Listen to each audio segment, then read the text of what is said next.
This is the Galaxy A13, and this is of course about the most recent addition to the Samsung's A series lineup.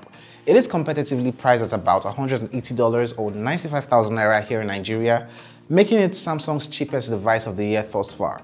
Overall, the design and build quality are pretty plain, except that it reminds me of the A32, and nothing really about this phone's design does really stand out, except for looking like the A32 from last year. But all that being said, is it worth $180?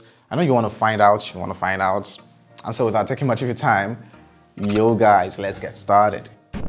You should expect to find the typical paperwork out of the package, the smartphone itself wrapped in the same manner as other Samsung devices, a SIM ejector tool, a USB-C cable for charging and connectivity, and a 15-watt charging brick. As you can see here, there is no earpiece, no screen protector, and no TPU case for the smartphone. The A13 looks very simple and basic, nothing out of the ordinary that we haven't seen with Samsung. Of course, you wouldn't expect the amount of thought put into the A53 design here on this budget device. I really do appreciate how light the smartphone is and how thin it is, and weighing about 195 grams. The thickness is about 8.8 millimeters, and you have no problem handling this smartphone, but be careful, you might mistakenly drop it with how light it feels. There is this minimalistic feel to this device mainly because of the plain design you find at the rear of the smartphone.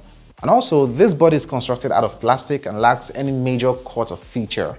However, it features glass on the front side here, obviously, and has Gorilla Glass 5 protection. There are 3 card slots in total from this device, 2 for SIM cards and 1 for the micro SD card slots.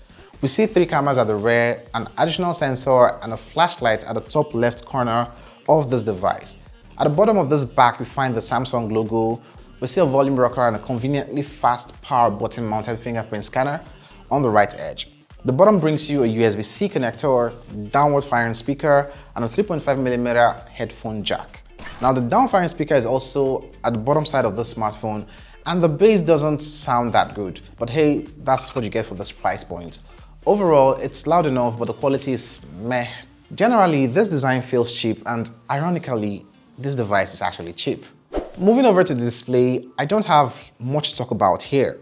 You get a 6.6-inch TFT LCD display with an Infinity V design and a 1080p resolution here. You shouldn't expect a fluid and high refresh rate because you get just 60 Hz here. With this refresh rate, apparently scrolling and animations won't happen as smoothly as with 90 Hz counterparts. Now clearly, there are several alternatives that are above this price point with 90 Hz refresh rates on the market right now. But the good news here is that we get full HD resolution, which is fantastic. It's bright, colorful, and crisp as far as this display goes. Performance, while might seem slow when compared to other high-end devices, is actually better than the A12 from last year. And you get the Exynos 850 chipset on here, which is an 8nm chipset. This device comes out of the box with Android 12 and One UI 4.1, and also it performs well for surfing the web and other basic mobile computing tasks. But because of the low-cost feature here, you might not see all the features of One UI 4.1 on this device. And I know Samsung's DeX isn't something you find on every Samsung device out there, but these are some of the things you won't get from Samsung's budget offerings. When it comes to gaming, you will be able to play your standard games at decent speeds, but playing games such as PUBG, Fortnite, BGMI may not happen smoothly and would likely cause a little bit hitting issue with this device. The HD resolution is great for streaming Netflix, and you have good quality, and the chipset on here coupled with 5000 mAh battery produces relatively strong performance, relatively. Memory configurations include 2 gigs or 4 gigs of RAM and 32 to 64 gigs of ROM, expandable with the memory card slots, which is found on here. Surprisingly, the picture quality on the Galaxy A13 did not really let me down. I had little expectations. I mean, we're talking about a budget device on here.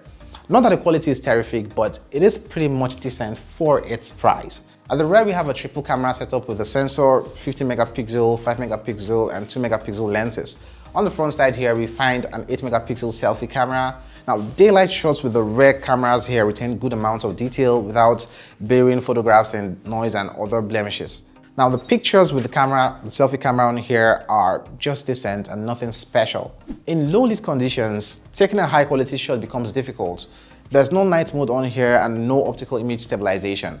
The video shots here are full HD in terms of the resolution, which is 1080p 30 fps from both the selfie and the rear cameras.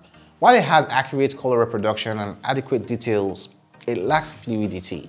I believe this device's strong point is the battery on here. It packs a 5000 mAh battery, which provides adequate power for 1.5 days to 2 days of use, depending on your usage. The battery also supports rapid charging at 25 watts. Now, out of the box, you get a 15-watt charger included, which charges this device in about 2 hours from 0 to 100. Meanwhile, I got my unit here for about $180 or 95,000 naira. The Samsung Galaxy A13 is definitely a good budget smartphone, and it has all the basics with good display and a strong battery, and I'll recommend this to individuals who choose extended battery life, good display resolution, and decent camera over fast performance and sound design. The battery life here is excellent. The cameras aren't awful compared to other phones around the same price point, and if you overlook the night mode feature on here. But you can also check out the best value for money A series right now here. Koidate.